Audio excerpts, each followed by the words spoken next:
Hello students, welcome to definite success पाठशाला। आज की पाठशाला मैं रूपाली वर्मा लाए हैं क्लास 9th के लिए। तो क्लास 9th जो हम अभी कर रहे हैं वो हम कर रहे हैं अपनी कोर्स ए की। ध्यान रखिएगा, 2 कोर्सेज रहते हैं। हर वीडियो में इस चीज़ को एक्सप्लेन करती हूँ कि आपके 2 कोर्सेज रहते हैं। अगर आपके पास बुक है क्षितिज भाग 1 और कृतिका भाग 1 तो आपके पास है कोर्स ए। और सपोज अगर आपके पास में है स्पर्श भाग 1 और संचयन भाग 1 तो आपके पास कौन सा कोर्स है? Course B.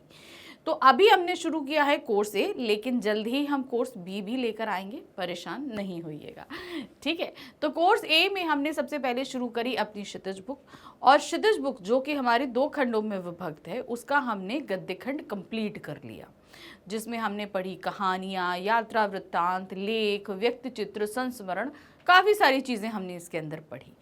तो इसके करीबन 6 चैप्टर थे जिसे हमने कंप्लीट किया। अब हम आ चुके हैं गद्य खंड पे, काव्य खंड पर। गद्य खंड कंप्लीट करके हम आ गए काव्य खंड पे। तो काव्य खंड में हमारे सामने क्या प्रस्तुत है? काव्य खंड में जो हमारा पहला अध्याय रहा, यानी कि बुक का 7वां अध्याय और काव्य खंड का पहला अध्याय, वो रहा कबीर जी की साखियाँ और सबद, जिसमें हमारे सामने 7 साखियाँ और 2 सबद प्रस्तुत किए गए थे, जिसे मैंने आपको लाइन वाइज हर एक चीज़ समझाई है। जो उसका अर्थ था, जो उसका आश्रय था, सारी चीज़ें मैंने आपको क्लियर करी, हमने अच्छे से समझ लिया। तो अब क्या? अब हम करने के लिए जा रहे हैं एनसीईआरटी क्वेश्चन, यानी कि इस चैप्टर के बाद हमारे पास बुक में करीबन 15 प्रश्न दिए गए हैं, जो पाठ आधारित है, रचना अभिव्यक्ति आधारित हैं और भाषा अध्ययन आधारित है। तो टोटल 15 प्रश्न दिए गए हैं। इन 15 प्रश्नों के आज हम उत्तर करने वाले। तो ये करें उससे पहले हम आपको एक छोटी सी चीज़ और बता देते हैं। चैप्टर हमने समझ लिया, अभी हम सारे एनसीईआरटी क्वेश्चंस भी कर लेंगे। तो एक तरीके से चैप्टर हमारा अच्छे से हमको समझ में आ गया है। अभी आप कहोगे बस मैम इतना ही, बिल्कुल नहीं। अभी हम जो है इसके एग्जाम ओरिएंटेड क्वेश्चन भी ले आएंगे, क्योंकि हमसे 2 तरीके से एग्जाम में क्वेश्चन पूछे जाते हैं, एक ऑब्जेक्टिव और एक सब्जेक्टिव। तो वो हम करेंगे, लेकिन जब हमारी दोनों बुक्स के एक्सप्लेनेशन प्लस व्याकरण और लेखन सब कुछ हम कंप्लीट कर लेंगे, उसके बाद तब तक हमारे एग्जाम्स निकट आ जाएंगे और हम करने लगेंगे अपने एग्जाम ओरिएंटेड क्वेश्चंस, वो भी हम करेंगे। लेकिन अभी चूंकि जैसे हमने कर लिया एक्सप्लेनेशन और एनसीईआरटी, उसके बाद हम आपको दे रहे हैं एक प्रैक्टिस पेपर, ठीक है। अब ये बोलेंगे कि ये प्रैक्टिस पेपर आपको कैसे मिलेगा? नीचे डिस्क्रिप्शन में आपको डीपीपी करके, डीपीपी नंबर 7 करके एक लिंक दिया गया है। उसको आप जब क्लिक करोगे तो उससे आप एक पेपर डाउनलोड कर सकते हो, वो आपका है। उसे डाउनलोड करिए, डाउनलोड करके उसे जो है सॉल्व करिए। और मैंने सॉल्व करने का तरीका आपको हमेशा ये चीज़ बोली है कि आपको इसे लिटरली लिखना है, क्योंकि आपको सिर्फ हिंदी में नहीं बाकी सब्जेक्ट्स में भी डीपीपी मिल रहे हैं। तो उन्हें आप कैसे, उनके लिए आप एक रजिस्टर बना लो, उसमें हर सब्जेक्ट के आप डीपी करो, ठीक है। तो इससे आपकी बहुत अच्छे प्रैक्टिस होगी। अच्छा, ये एक चीज़ मेरे पास कॉमनली, जो कि आप जैसे जानते हो कि मैं काफ़ी टाइम से पढ़ा रही हूँ, तो क्या होता है जब आपके एग्जाम निकट आते हैं तो बहुत सारे बच्चों का एक क्वेश्चन होता है कि मैम आंसर राइटिंग पे एक वीडियो बना दीजिए। उसके अलावा और क्या क्वेश्चंस रहते हैं? मैम हैंडराइटिंग बहुत ख़राब है, मैम लिखते समय मिस्टेक बहुत हो जाती है, मैम पेपर बहुत लेंदी है, टाइम कम मिलता है। इन सारी चीज़ों का सोल्यूशन आपका ये डीपीपी है। हर चैप्टर के बाद डीपीपी दे रही हूँ। जब आप ये डीपीपी लिटरली लिख के सॉल्व करोगे, बहुत सारे फ़ायदे होने वाले। पहली चीज़, आपकी स्पीड बढ़ेगी, आपकी राइटिंग सुधरेगी, आपके मिस्टेक्स सुधरेंगी, साथ ही आपको आंसर राइटिंग करना आ जाएगा। और बाकी चैप्टर तो रिवाइज हो ही रहा है। तो देखिए, एक पंथ कितने सारे काज सज रहे हैं, सब सध रहे हैं कि नहीं सध रहे हैं? तो ये बहुत ज़रूरी है कि इसे लिख कर सॉल्व करना, ठीक है। तो नीचे आपको ऑलरेडी डीपीपी दिया जा चुका है, उसे आप सॉल्व कर सकते हो, लेकिन पहले ये वीडियो देख लो ताकि आप क्वेश्चंस के आंसर्स बनाना भी सीखो, है ना। चैप्टर तो हम एक्सप्लेन कर ही चुके हैं, समझा चुके हैं। तो शुरू करें। तो सबसे पहला जो हमारे पास प्रश्न आ रहा है वो ये है। अच्छा, एक चीज़ मैं आपको और बता दूं, डीबीपी आपको मैंने 30 मार्क्स का दिया है। इसमें ऑब्जेक्टिव सब्जेक्टिव दोनों तरह के प्रश्न हैं। ऑब्जेक्टिव जैसे आपको पता है 1 मार्क्स ईच रहता है, और सब्जेक्टिव आपके 2 या 3 मार्क्स के आते हैं। लेकिन हमारी क्षितिज बुक से आने वाले जितने भी क्वेश्चंस होते हैं सब्जेक्टिव के, वो सिर्फ 2 मार्क्स के आते हैं। 3 मार्क्स के क्वेश्चन भी आपके पेपर में आएंगे, लेकिन वो सिर्फ कृतिका बुक से पूछे जाएंगे, ठीक है ना।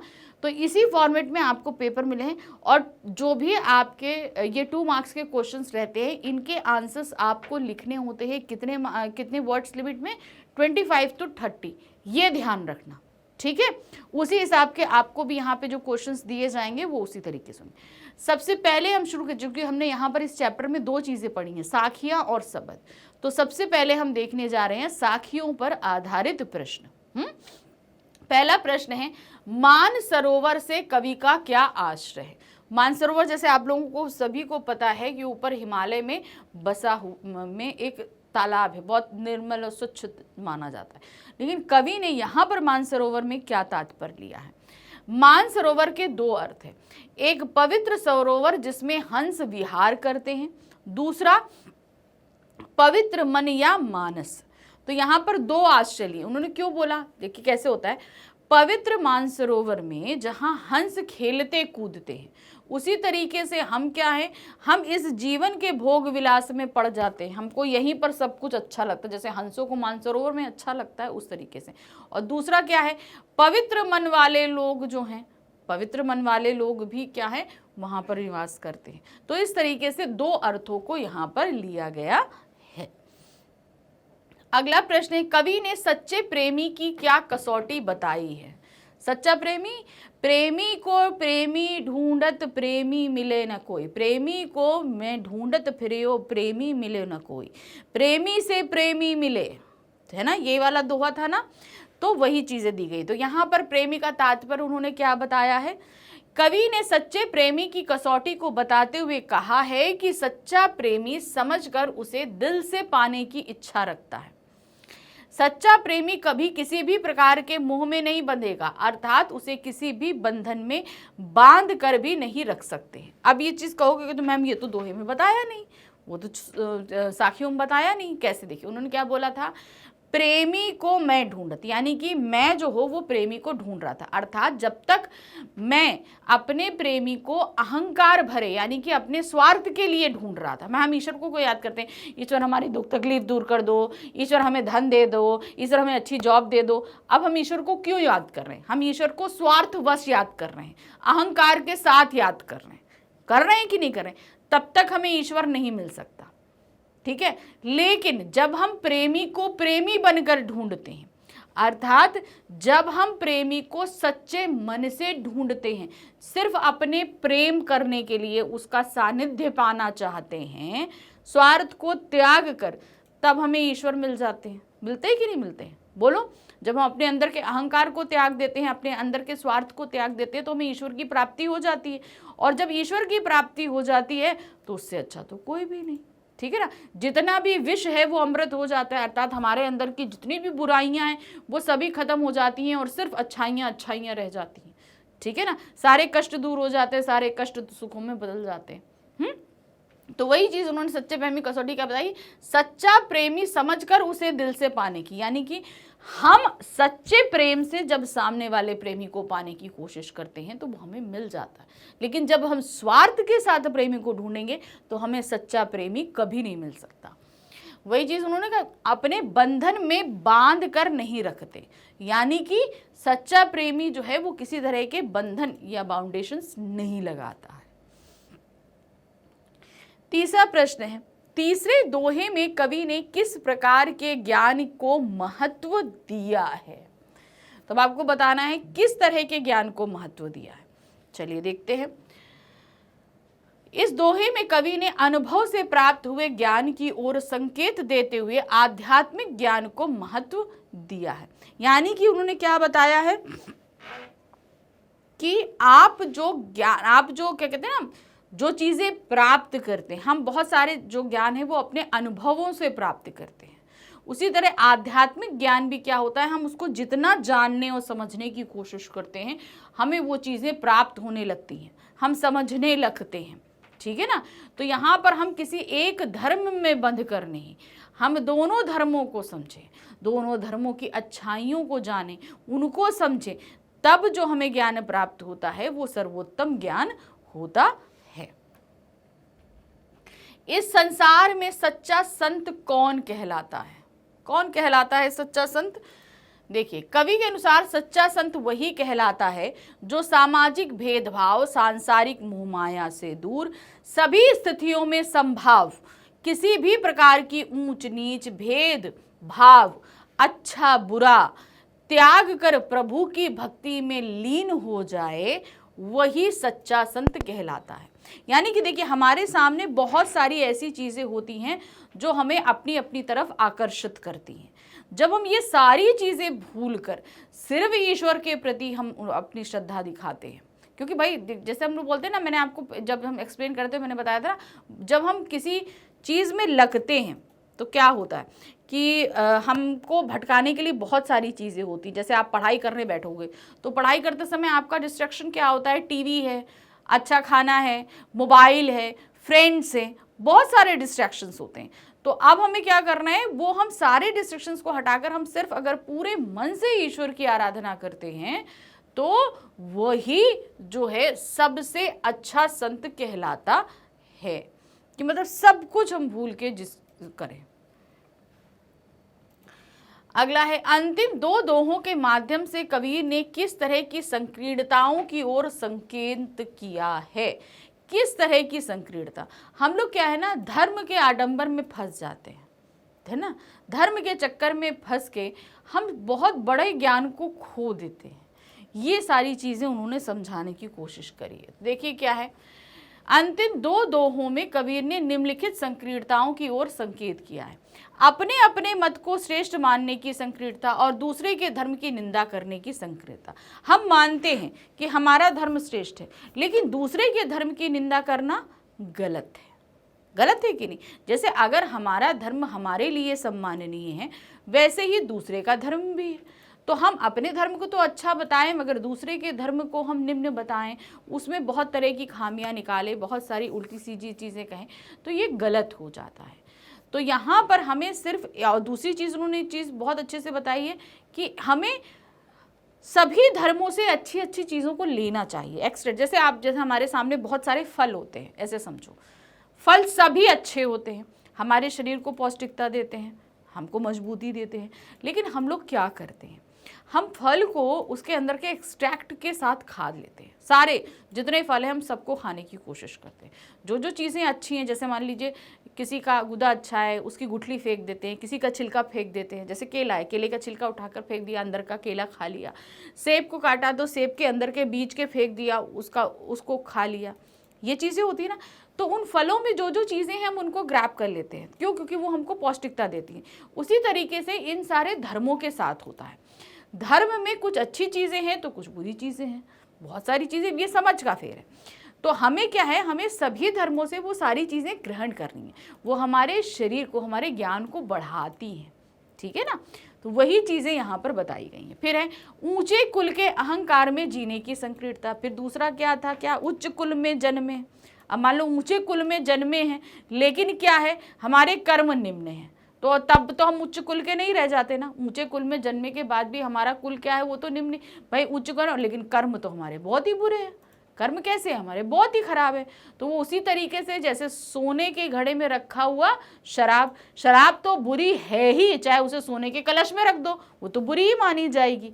वही चीज़ बताई कि ऊंचे कुल में हम जन्म लें और हम समझें कि हम उच्च कुल में जन्मे हैं, मगर हमारे कर्म अगर निम्न हैं तो वो उसी तरीके से हैं जैसे कि सोने के घड़े में रखा हुआ शराब, वो खराब ही है।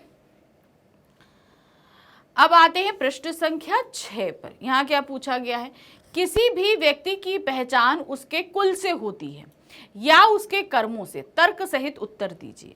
तो ये चीज तो भाई हम आपको पहले एक्सप्लेनेशन समझा चुके। किसी भी व्यक्ति की पहचान उसके कर्मों से ही होती है। आप चाहे आप इतिहास उठाकर देख लो, ठीक है। आपने अगर आप निम्न कुल में जन्मे हो, अगर कर्म अच्छे किए हैं तो आपकी वाहवाही है। आप उच्च कुल में जन्मे हो लेकिन कर्म निम्न किए हैं तो आपकी बदनामी है। तो यहाँ पर सारी चीजें हमारे कर्मों पर डिपेंड होती हैं कि हम कर्म हम कैसे करते हैं। राम कृष्ण आदि ऊंचे कुल में जन्म लेने के से महान नहीं बने कि ये ऊंचे कुल में जन्मे थे इसलिए ये महान बने, वह अपने कर्मों से ऊंचे बने हैं। इसी तरह कबीर, तुलसी और सूर ऊंचे कुल के नहीं हैं, वो ऊंचे कुल के नहीं हैं। भाई जुलाहा रहे, आप सभी को पता है, तो नहीं, लेकिन फिर भी इनके अच्छे कर्मों की चर्चा इनको ऊंचा और महान बनाती है। हम यह कह सकते हैं कि व्यक्ति की पहचान उसके ऊंचे कुल से नहीं, उसके अच्छे बुरे कर्मों से होती है। तो यहाँ दो उदाहरणों के माध्यम से प्रस्तुत किया।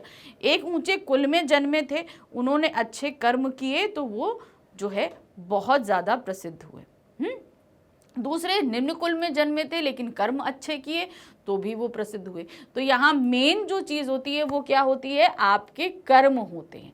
आप जैसा कर्म करते हैं आपको वैसा फल मिलता है, सिंपल एक चीज होती है। प्रश्न संख्या 7 है, हमारे सामने आया है काव्य सौंदर्य। अब हमें क्या करना है, काव्य सौंदर्य। चलिए देखते हैं।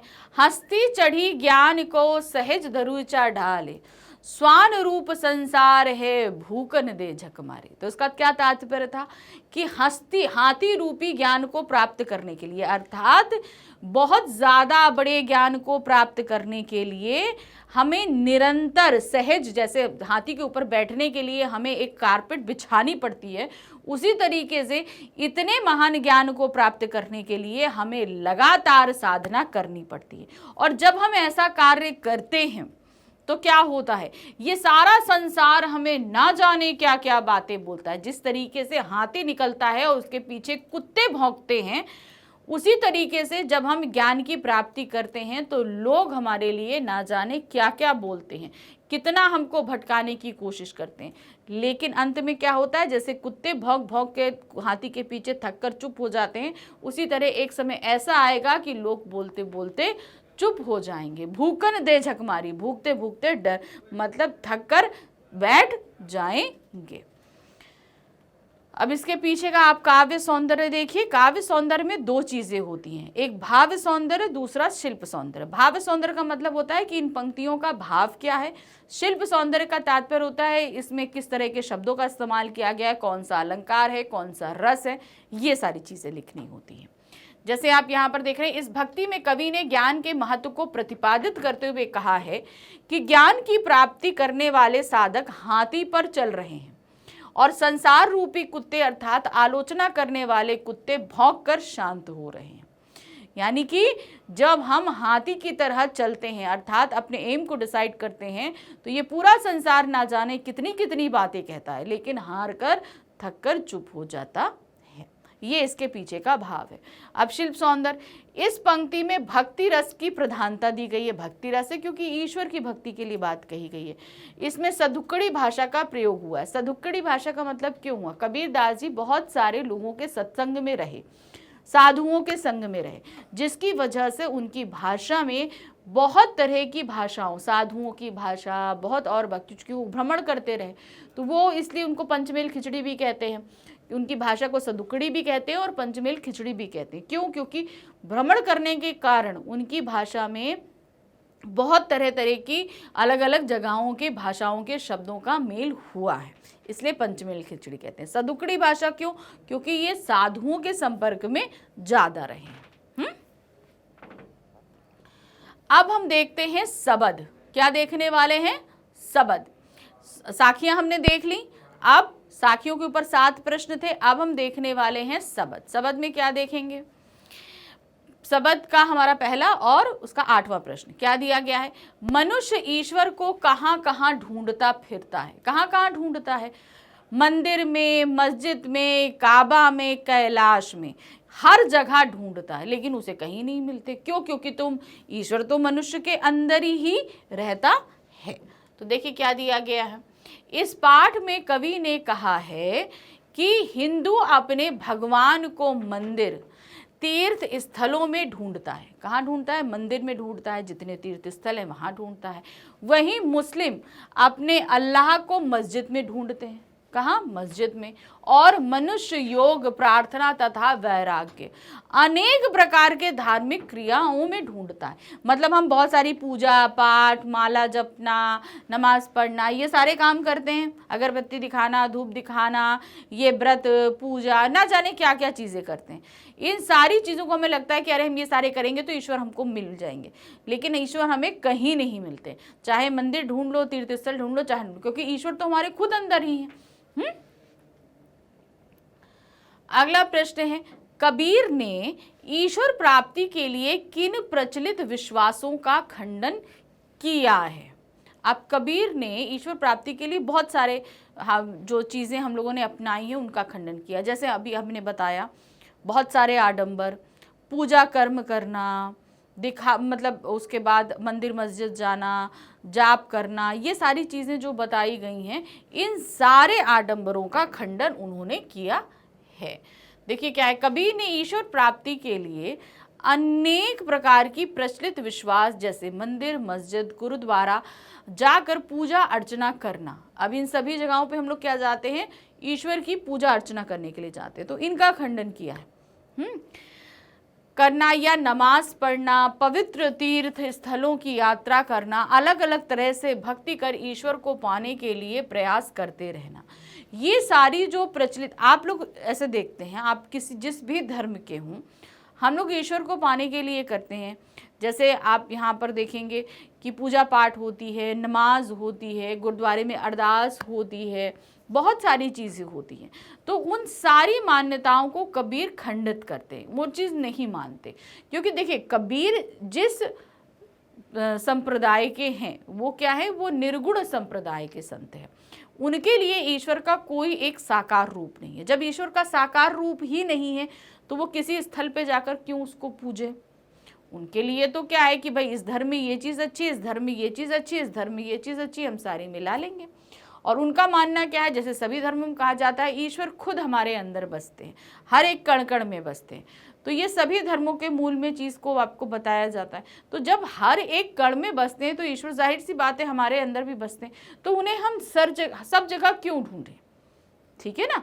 तो ये मानना कबीर जी का है, और इसीलिए उन्होंने समाज में फैली जितनी भी प्रचलित मान्यताएं हैं ईश्वर प्राप्ति के जरियों की, उन सभी को खंडित किया। उनमें से वो किसी को नहीं मानते हैं। प्रश्न संख्या 10 है, कबीर ने ईश्वर को सब श्वासों की सांस में क्यों कहा है? अब उन्होंने क्या बोला ना, सब श्वासों की सांस में। अब सब श्वासों का मतलब है इस पृथ्वी पर रहने वाली जितनी भी लिविंग थिंग्स हैं, यानी कि जितनी भी जीवित हैं, उन सभी के बारे में बोला। जितनी चीज़ें जीवित हैं तो उन सब की श्वास चलती है, श्वास चल रही है। तो इस तरीके से क्या हुआ, जितने भी प्राणी हैं उन सभी के अंदर एक तरीके से हर एक चीज़ के कण कण में ईश्वर व्याप्त होने की बात कही है उन्होंने। जीवों की रचना ईश्वर के द्वारा की गई है। सभी जीवों की रचना किससे की गई है? ईश्वर के द्वारा की गई। वहां भी लिखा हुआ है, सा जो है वो कट क्या है।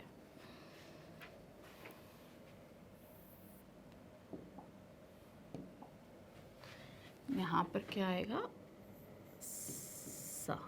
ठीक है, सभी जीवों की रचना ईश्वर के द्वारा की गई है, हम सभी जानते हैं। अब चाहे हम हों, आप हों, जितने पशु पक्षी हों, पेड़ पौधे, जो कुछ भी, सबकी रचना किसने करी है? ईश्वर ने करी है। और ईश्वर का वास हर एक प्राणी व जीव में है, हर एक प्राणी व जीव में है, मौजूद है। इसीलिए कवि ने ईश्वर को सब श्वासों की सांस में कहा, यानी कि जितनी भी सांस रहली चीज़ें, उनकी रचना जब ईश्वर ने करी है और सब में अपने अंश को दिया है, तो इस तरीके से क्या हुआ, ईश्वर हर किसी जो भी सांस ले रहा है उसके सांसों में व्याप्त है, क्योंकि उसको जिंदगी देने वाले कौन है? ईश्वर है। इसीलिए उन्होंने कहा सब श्वासों की श्वास में। अब आते हैं प्रश्न संख्या 11। यहां पर क्या प्रश्न पूछा गया है? कबीर ने ज्ञान के आगमन की तुलना सामान्य हवा से ना कर आंधी से क्यों की है? चलिए, अब ये एक बड़ा अच्छा सा सवाल है। अब हवा और आंधी में पहले अंतर समझना। हवा तो हमेशा चलती रहती है, ठीक है, हवा कैसे चलती है, कभी थोड़ा सा जैसे अभी अभी हम लोग हैं, आप घर के अंदर भी हो तो भी हवा है कि नहीं है। तो क्या होता है, एक सामान्य सिचुएशन को उन्होंने हवा कहा, लेकिन ज्ञान की आंधी क्यों कहा, क्योंकि आंधी आने से क्या होता है, जो पुरानी चीजें होती हैं वो सभी खत्म होती हैं और जो कुछ भी निकलता है वो एकदम स्वच्छ साफ होकर निकलता है। ठीक है, तो यहाँ पर जब हमें ज्ञान प्राप्ति होती है तो हमारी आत्मा धुल जाती है, तो हमारी जो पुरानी खंडित मान्यताएं हैं, जो विसंगतियां हैं, जो भी गलत चीज़ें हैं, वो सभी चीज़ें डिस्ट्रॉय हो जाती हैं। आंधी आने से भी ये होता है, आंधी पहले क्या करता है कि वो सारा कूड़ा कचरा उड़ाकर लेकर जाता है, जो चीज़ें कमज़ोर होती हैं, भ्रमित होती हैं, उन सभी को तोड़ देता है। उसी तरीके से ज्ञान, जब ज्ञान आता है तो ज्ञान क्या होता है, हमारे अंदर की जितनी गंदी चीज़ें हैं, यानी कि बुरी आदतें, विसंगतियाँ, उन सबको उड़ाकर लेकर जाएगा। फिर हमारे अंदर जो कमज़ोर चीज़ें हैं, यानी कि जैसे डाउट्स होते हैं, बहुत सारी चीज़ों को लेकर हम ये लें कि वो लें, ये लें कि वो लें, बहुत सारे भ्रम होते हैं ना, उन सारे भ्रम को भगा देता है, क्योंकि हमको ज्ञान आ गया।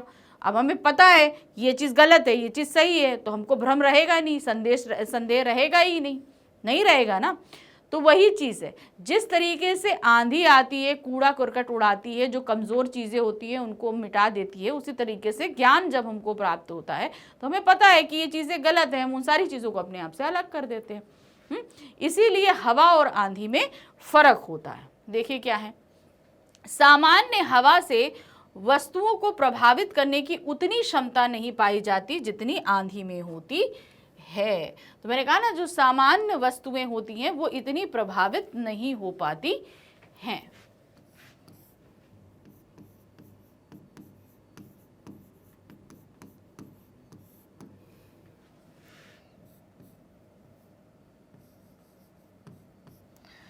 क्षमता नहीं होती। अब हल्की हवा चलेगी तो क्या बताओ, थोड़ा बहुत भी कूड़ा उठेगा? हल्की सी हवा अगर चलेगी तो कूड़ा तो उड़ेगा नहीं, हल्का सा हिलेगा फिर वो वहीं बैठ जाएगा, उड़ के तो अलग कहीं नहीं जाएगा। तो वही, उसमें इतनी क्षमता नहीं होती जितनी आंधी में होती है। आंधी आने से मनुष्य के मन पर पड़ने वाले हर किस्म के अज्ञान के पर्दे दूर हो जाते हैं, क्योंकि जब हमें ज्ञान प्राप्त होगा तो अज्ञानता तो अपने आप भाग जाएगी ना। पर्दे, मोह, माया रूपी बुराइयां, छल कपट जैसी चीजें सभी नष्ट हो जाती हैं। मनुष्य का मन पवित्र होकर ईश्वर में लीन हो जाता है। हम क्या होता है, हम सच्ची चीज़ों को समझ जाते हैं कि ये चीज़ें सही हैं। जब हम ये चीज़ें समझ जाते हैं तो क्या होता है, अब बताओ, जब हमें पता है कि ये चीज़ सही है, ये चीज़ गलत है, तो हम अच्छी चीज़ को ही लेंगे, जो चीज़ें सही हैं उसको लेंगे। तो इस तरीके से हमारा मन क्या है, वो ज्ञान की रोशनी से ओतप्रोत हो जाता है। इसीलिए उन्होंने बताया कि जब हवा चलेगी, यानी कि आपको जब छुटुर पुटुर ज्ञान प्राप्त होगा तो उससे कुछ नहीं होना। जब तक आप पूर्ण रूप से ज्ञान की प्राप्ति नहीं करते तब से आपके अंदर की शुद्धि पॉसिबल नहीं हो सकती। प्रश्न संख्या 12 है, यहाँ क्या दिया गया है, ज्ञान की आंधी का भक्त के जीवन पर क्या प्रभाव पड़ता है। अब एक भक्त है, अब उसे ज्ञान प्राप्त होना अर्थात ईश्वर से मिलाप हो जाना, तो वो उस भक्त के ऊपर क्या असर पड़ेगा। जाहिर सी बात है कि वो भक्त सही रूप में अपने जीवन के जीने के तरीके, ईश्वर क्या चाहते हैं, इन सारी चीज़ों से उसे अच्छी तरह जो है वो समझ जाएगा कि उसे क्या क्या चीज़ें, उसको अच्छी तरीके से इस चीज़ का ज्ञान प्राप्त हो जाता है। तो वही चीज़ है, ज्ञान की आंधी हमें हर एक चीज़ के प्रति जागरूक बनाती है। और जो भक्त होता है वो बाहरी जितनी भी चीज़ें, मोह, माया, आडंबर, दिखावा, जितनी भी सारी चीज़ें, इन सारे बंधनों से मुक्त हो जाता है। उसे पता है कि ये सारी चीज़ें नश्वर हैं, ठीक है, ये सारी चीज़ें हमारे जीवन में आगे काम आने वाली नहीं है, तो वो सारी चीज़ों को छोड़ देता है। देखिए क्या, ज्ञान की आंधी से मनुष्य के जीवन पर यह प्रभाव पड़ता है कि उसके सारी शंकाएं और अज्ञानता का नाश हो जाता है। हमें जो डाउट्स होती हैं, जो हमें चीज़ों का पता नहीं होता है, वो सारी चीज़ें खत्म हो जाती हैं। वह मोह माया के बंधनों से मुक्त हो जाता है, मन पवित्र व साफ होकर प्रभु भक्ति में लीन हो जाता है। तो अब क्या होगा ना कि जब हमें ज्ञान प्राप्ति हुई तो हमें पता है क्या चीज़ सही है, क्या चीज़ बुरी है। तो जाहिर सी बात है, बुरी चीज़ों को अपने आप से अलग कर देंगे तो हमारी शुद्धि हो गई, मन पवित्र हो गया। तो अब हमें सही चीज़ यानी कि ईश्वर की ज्ञान प्राप्ति की तरफ हम अच्छे से ध्यान लगा पाते हैं। प्रश्न संख्या 13 है, यहाँ पर भाव स्पष्ट करना है। अब हमारे सामने दो पंक्तियां हैं, का और खा करके, का खा करके दो पंक्तियां। इन दो पंक्ति में अभी हम देखेंगे पहली पंक्ति क्या है, हित चित की वे संग गिरानी मोह बलिट्ठा टूटा। अब हित चित यानी कि अपने हित में चाहने वाली जो चीज़ें होती है ना, हम उसे पहले करते हैं कि अरे ये चीज़ हमारे लिए बहुत अच्छी है, वो चीज़ करते हैं।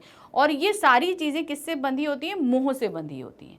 तो जब आंधी आती है, ज्ञान रूपी आंधी आती है, तो हम अपना स्वार्थ भूल जाते हैं। ठीक है, सबसे पहले हित चित मतलब अपना स्वार्थ, हम हर काम में अपना स्वार्थ देखते हैं।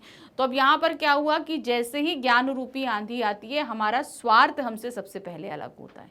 जब स्वार्थ अलग होता है तो जो मोह होता है चीज़ों के साथ बंधा हुआ कि नहीं ये मेरे लिए प्यारा है, नहीं ये मेरे लिए अच्छा वाला जो भाव होता है, वो रूपा बलिट्ठा यानी कि जो झोपड़ी को रखे डंडा जो होता है ना बीच में, एक जो सपोर्ट देने के लिए छत को रखा जाता है, वो भी गिर के टूट जाता है। तो हमारा ये पूरा संसार जो है ना उस बिलट्ठे पे ही टिका हुआ है। हर किसी से हमारा मोह होता है, तो हमारा संसार उस मोह पे ही चलता है। हमारे काम से मोह है कि हमें पैसा मिलेगा, उससे मोह है, परिवार वालों से मोह है, अपनी संपत्ति से मोह है, अपने बच्चे से मोह है।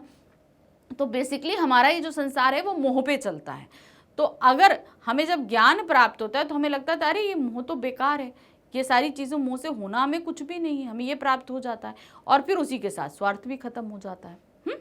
तो ये इसका भाव है। तो देखिए क्या है, यहाँ ज्ञान की आंधी के कारण मनुष्य के मन पर पड़ने वाले प्रभाव के फलस्वरूप मनुष्य के स्वार्थ रूपी दोनों खंभे टूट जाते हैं। यानी कि हमें जो चीज़ों का पाने का जो स्वार्थ होता है वो टूट जाता है। मोह रूपी बल्ली भी गिर गई, इससे कामना रूपी ढांचा ढह जाता है। यानी कि पाने की चीज़ों की जो इच्छा होती है वो समाप्त हो जाती है और उसके मन से सभी बुराइयां खत्म होकर मन साफ हो जाता है। अब जीवन में स्वार्थ नहीं है, मोह नहीं है, किसी चीज़ को पाने की इच्छा नहीं है, तो एक तरीके से हमारा शरीर क्या है, शुद्ध हो चुका है, हमारा मन शुद्ध हो चुका है। क्यों? क्योंकि यही सारी चीज़ें हमसे जो है बुरी चीज़ें करवाती हैं। तो हमारा मन शुद्ध हो गया और भक्ति के लिए एकदम पवित्र है। दूसरा हमारे पास में जो पंक्ति आई है वो क्या दिया है, आंधी पीछे जो जल बूढ़ा प्रेम हरिजन भीना। तो अब यहाँ पर क्या कह रहे हैं, सबसे पहले समझिए जब आंधी आती है और आंधी चली जाती है तो उसके पीछे बारिश होती है। ठीक है, पहले तो आंधी सारा कूड़ा कचरा उड़ाकर लेके चली गई, सब कुछ हो गया। फिर उसके बाद जब पानी बरसता है तो सब कुछ एकदम निर्मल साफ स्वच्छ सा कर देता है। तो उसी तरीके से उन्होंने बोला कि जब ज्ञान रूपी आंधी आती है तो हमारे अंदर की सारी बुराइयों को मिटा के लेके चली गई। अब हमें पता चल गया कि जो सारी चीज़ें अभी तक हम जिसके पीछे भाग रहे थे वो सब बेकार था, सारी चीज़ें बेकार थी। अब उसके बाद जो पानी अर्थात ईश्वर की भक्ति, हरि की जो भक्ति का जो जल हम पर बरसता है, उससे हमारे अंदर की पूरी आत्मा स्वच्छ निर्मल हो जाती है। जिस तरीके से सूरज निकलने पर जो है पूरा वातावरण दमक उठता है, उसी तरह हमें ज्ञान प्राप्ति के बाद उस जल से निर्मल हुआ हमारा शरीर स्वच्छ हो जाता है, रोशनी से दमकने लगता है। ज्ञान की आंधी आने के बाद मन प्रभु की भक्ति में लीन हो गया। ज्ञान की वर्षा के बाद जो पानी गिरा उससे मन की बुराइयां धुल गई, अर्थात ज्ञान की प्राप्ति के बाद मन साफ हो जाता है। तो जब हमें ज्ञान प्राप्त हो गया तो हमारे अंदर कोई बुराई नहीं रह जाती, एकदम साफ स्वच्छ हो जाता है। अब है प्रश्न संख्या 14। प्रश्न संख्या 14 में हमारे पास एक प्रश्न आया है रचना और अभिव्यक्ति से संबंधित। क्या है, संकलित साखियों और पदों के आधार पर कबीर के धार्मिक और सांप्रदायिक सद्भाव संबंधी विचारों पर प्रकाश डालिए। देखिए जैसे मैंने कि बताया कि उनका जन्म जो है वो 1398 में हुआ था। तो मतलब उस समय समाज में जो दो धर्म हैं वो ज़्यादा प्रचलन में थे, हिंदू और मुसलमान। तो इन दो धर्मों को ही उन्होंने केंद्र बिंदु में रखकर अपनी सभी साखियों, दोहों, पदों में इन सारी चीज़ों को वर्णन किया है। वही चीज़ें यहाँ पर दी हैं कि वो जो है वो किसी धर्म को नहीं मानते थे, वो निर्गुण संप्रदाय के थे और हर धर्म से अच्छी चीज़ों को लेने की कोशिश करते थे। वही चीज़ इन्होंने यहाँ पर बताई है। कबीर के धार्मिक और सांप्रदायिक सद्भाव को मानते थे, में दोनों को मिलकर रहना चाहिए। कैसे? उनको जो है ना अपने धर्म को वो बहुत मानते हैं, अच्छी बात है, लेकिन दूसरे के धर्म को भी उतनी इज्जत दीजिए, उतना सम्मान दीजिए, मिलजुल कर रहिए, भेदभाव नहीं करिए। कबीर ने अपने विचारों के द्वारा मनुष्य के आंखों पर पड़े धर्म और संप्रदाय पर्दों को खोलने का प्रयास किया है। कबीर ने हिंदू और मुस्लिम में राम और रहीम को एक समान बताने का प्रयास किया है कि ये दोनों एक ही समान है, क्योंकि मनुष्य हैं भाई। कबीर ने हर मनुष्य को किसी मत, संप्रदाय, धर्म आदि से ना पढ़ने की सलाह दी है कि आप किसी भी धर्म संप्रदाय में मत पढ़िए। यह सब सोच मानव को एक दूसरे से अलग बनाती है, क्योंकि जब हम अलग अलग संप्रदाय और सोच में होते हैं तो हम अलग अलग व्यक्तित्व को धारण करने लगते हैं, और इससे क्या होता है, हमारा मतभेद बढ़ जाता है तथा बंटवारे की ओर ले जाती है। कबीर के अनुसार मनुष्य को इन सभी चीज़ों में पढ़ने की कोई आवश्यकता नहीं है। बेसिकली हमें धर्म जो हमारे हैं उसको मानिए, लेकिन उसमें पूरी तरीके से नहीं है कि आप लड़ने तक की नौबत आ जाए, मारने काटने तक की नौबत आ जाए। इस तरीके से हमें लिप्त नहीं होना चाहिए, मिलजुल कर रहना चाहिए। प्रश्न संख्या 15 है, ये आखिरी प्रश्न है जो कि भाषा अध्ययन से लिया गया है। अब यानी कि एक तरीके से व्याकरण से संबंधित ये प्रश्न पूछा गया है। क्या है? निम्नलिखित शब्दों के तत्सम रूप लिखिए। अब तत्सम जैसे यहाँ पर दिया है, ये तद्भव रूप दिए हैं, पखा पखी, अनंत, जोग, जुगीति, बैराग, निरप। तो अब इसके हमें क्या लिखने हैं? तत्सम शब्द लिखने हैं। देखिए कैसे, पखा पखी का मतलब क्या होता है? पक्ष विपक्ष। अनंत मतलब अन्यंत्र यानी कि कहीं और नहीं। जोग मतलब योग साधना, जहां पर मेडिटेशन होता है, ठीक है। जुगति यानी कि युक्ति, आइडिया आया, ये बोलते हैं ना, अरे यार एक युक्ति सूझी, यानी कि एक आइडिया आया, उसको बोलते हैं। वैराग यानी कि वैराग्य। वैराग्य मतलब जब आप पूरे संसार में ये मोह माया गृहस्थ जीवन को छोड़कर आप चले जाओ साधु संत बनने, तो उसको बोलते हैं वैराग्य ले लेना, किसी चीज से बिल्कुल अलग हो जाना।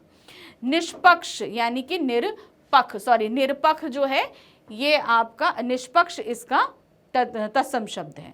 यानी कि हम किसी भी, मान लीजिए हमारे सामने दो मत के लोग खड़े हैं, तो ना हम इनके साथ हैं ना हम इनके साथ हैं, हम अलग हैं, हमारा मत अलग है, हम दोनों में से किसी के साथ नहीं और दोनों के साथ हैं, हमारा मत अलग है एकदम, उसको हम बोलते हैं निष्पक्ष, किसी के पक्ष में नहीं जाना, ठीक है।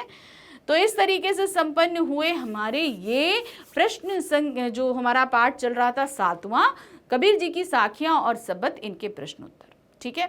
तो चैप्टर एक्सप्लेनेशन मैंने करा दिया, क्वेश्चन आंसर्स आपको करा दिए। एग्जाम ओरिएंटेड क्वेश्चंस मैंने आपको प्रॉमिस किए हैं कि एग्जाम होने तक आपके हो जाएंगे, क्योंकि अभी सबसे पहले हम एक्सप्लेनेशन कर रहे हैं, जब एक्सप्लेनेशन हो जाएगा उसके बाद हमारे ये क्वेश्चंस भी आ जाएंगे।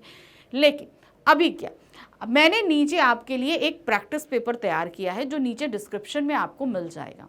ये प्रैक्टिस पेपर आपको 30 मार्क्स का है, जिनमें आपके 10 मार्क्स के ऑब्जेक्टिव क्वेश्चंस हैं, जिनमें आपके 2 पद्यांश, 2 आपकी साखियां दी गई हैं, उन साखियों पर आधारित प्रश्न रहेंगे। फिर उसके बाद में साखी और सबद पे आधारित प्रश्न है। फिर उसके बाद 10 क्वेश्चंस आपको और दिए गए हैं, ठीक है। इन 10 क्वेश्चंस को आपको क्या करना है, अच्छे से लिखना है, और पूरा पेपर करने के बाद जब आप पूरा इसको सॉल्व कर लो, इसे टेलीग्राम चैनल पर पोस्ट कर देना, जो आप उसको ज्वाइन कर लो। तो टेलीग्राम का चैनल कैसे ज्वाइन करोगे, उसका लिंक भी नीचे डिस्क्रिप्शन में दिया गया है, आप उसे क्लिक करके ज्वाइन कर सकते हैं। तो इस तरीके से आप काफ़ी हद तक चीज़ों को जान और समझ जाएंगे कि किस तरीके से क्वेश्चंस लिखने हैं, क्या चीज़ें करनी है, सब कुछ। तो फटाफट प्रैक्टिस पेपर डाउनलोड करिए, उसे करिए और टेलीग्राम चैनल पर पोस्ट करिए, ठीक है। तो इसी तरीके से हम आगे भी आपके लिए लेकर आएंगे जो प्रैक्टिस पेपर है उसका सोल्यूशन वीडियो, कि किस तरीके से हम इनको करेंगे। उनका सोल्यूशन वीडियो तो करना है ना, सोल्यूशन लेकर आएंगे। लेकिन उससे पहले आपको क्या करना है, डेफिनेट सक्सेस पाठशाला को लाइक, सब्सक्राइब, शेयर ज़रूर करना है, क्योंकि यहाँ हम आपकी ऑनलाइन क्लासेस तो ले ही रहे हैं, साथ साथ लाइव क्लासेस भी आपकी ली जाएंगी, और आपको डेली प्रैक्टिस पेपर दिए जाते हैं, और उसके साथ सोल्यूशन वीडियोस भी हम लोग लेकर आते हैं, ताकि जो पेपर्स आप कर रहे हो उसे अच्छे से समझ सको, ठीक है। इसके अलावा आपको handwritten note, study material सब कुछ प्रोवाइड कराया जा रहा है 100% फ्री, और वो भी बेस्ट एक्सप्लेनेशन और उम्दा कंटेंट के साथ में। तो इसलिए इसको लाइक सब्सक्राइब शेयर करना तो बनता ही है। जितना हो सके उतना लाइक करिए, सब्सक्राइब कीजिए और शेयर कीजिए। मिलती हूँ अगली बार इसी चैप्टर का जो हमारा DPP नंबर 7 है उसके सोल्यूशन के साथ में। Thank you for watching, bye bye.